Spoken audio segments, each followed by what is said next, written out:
Hi, this is John Okora. Welcome to this week's Auspicious Agile video blog post. This week we're going to revisit a little bit of the content around Agile scaling, LESS Vis safe, with an update.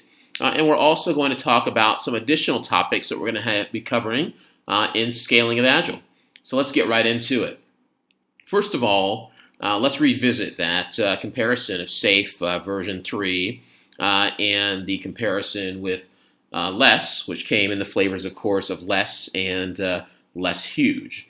So we have a couple of different flavors there. Some conversations that I had online with Bas Vogt, creator of the LESS framework, and with conversations he'd had with the agileScaling.org, came with some updates on the agileScaling.org site that was the source for some of the information in the analysis that we did on portfolio and the levels of coverage. So in the portfolio level, let's revisit very briefly. You can take a look at the previous video if you'd like to see all of the analysis and discussion. But for the portfolio level, there was a change where the LESS framework is considered to be medium. On the program level, we also had a change there where the LESS framework again is considered to be medium.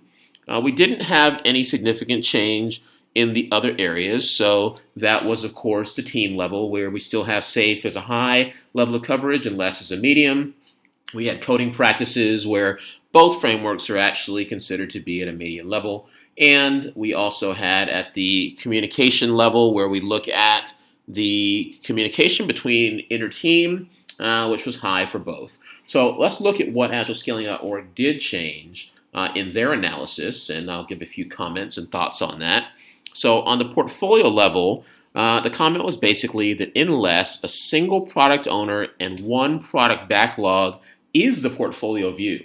Now, I will give the comment that a portfolio view does look at budgets. It looks at the prioritization of initiatives, and I think that those are things that still need to be taken into consideration. But the reasoning behind making the change here was that, at least from the AgileScaling.org perspective, that the portfolio view is really just focused on that single product owner for LESS. And then LESS is product focused on the program level and not traditional programmer release focused, which is to say that in LESS there isn't necessarily a program, I say in air quotes, program level to look at. So those were the changes. I'll let folks consider those and look at them, but those are the new analysis that were added. Now, in some upcoming posts that we're going to have for Auspicious Agile, I'll be planning to do some discussion of other approaches to scaling. There are many that are out there, but some of the most notable, we have DAD, which is Disciplined Agile Development by Scott Ambler. He had previously done the Agile Unified process, which I've used previously, and it's something that has gotten a fair amount of attention and will be an interesting one for us to cover. We'll take a look at Scrum-of-Scrums. Now, this is not a large-scale scaling framework by any means, but it certainly is used very frequently because of the simplicity of using it, and also it's used as a component of other scaling frameworks like SAFe uses Scrum-of-Scrums as a component. So we'll take a look at that, thanks to Mike Cohn for the diagram in Mountain Goat software that we're able to use here.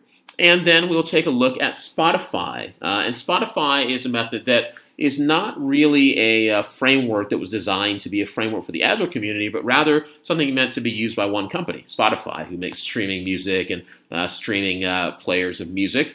And they use it internally for their Agile methods. It's kind of up to a large scale, not, I wouldn't say necessarily enterprise. And certainly by the comments by the authors, they're still experimenting with this. But I've seen companies using this, and there is definitely some value in taking a little bit more of a look at it. So that's Spotify. And then we have the Nexus framework. So Nexus is basically 40 practices that go along with the Nexus core framework. It's from Scrum.org, and we call it the Scaled Professional Scrum, which is made up of Nexus and those 40 practices. We'll take a look at that as well, and that will be in our plans upcoming. So these are some new and notable in the area of scaling, which is very hot right now. A lot of people looking at it. We'll take a look at some more time for more coverage on it. So until next time, stay agile. Please do think these through and come to your own conclusions, and we will talk to you next time.